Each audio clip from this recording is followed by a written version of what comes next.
Hello friends, তোমরা সবাই কেমন আছো? আশা করি ভালো আছো। আমরাও ভালো আছি। তো আজকে আমাদের বাড়ির দু রকম মাছেরই রান্না হবে, একটা ভেটকি মাছ, একটা চিংড়ি মাছ।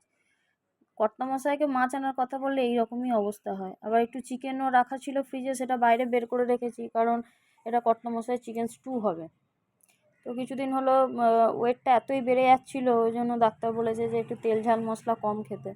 তা ও একেবারেই কম খাবে, ওই জন্য শুধু ওই সেদ্ধ করে চিকেন স্টু আর ভাত অল্প একটু।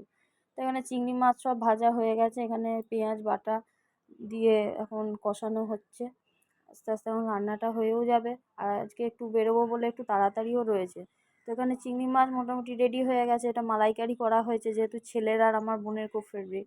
আর এখানে এই যে ঝোলটা ফুটছে, ভেটকি মাছের আলু দিয়ে ঝোল করেছি। কালারটা যা এসছে না, কিন্তু দেখতে খুব ভাল লাগছে। আর এখানে স্টুটাও রেডি হয়ে গেছে অনেকক্ষণ আগেই। এখানে কর্তামশাইয়ের খাবার রেডি। এখানে আমি আমারটাও রেডি করে নিয়েছি। আমার যেহেতু চিংড়ি মাছটা অতটা ফেভারিট নয় বলে আমি নিইনি। আর এখানে আমাদের জুড়ে সোনার খাবারও রেডি। তো চলো তোমরা দেখো। Tata, bye bye.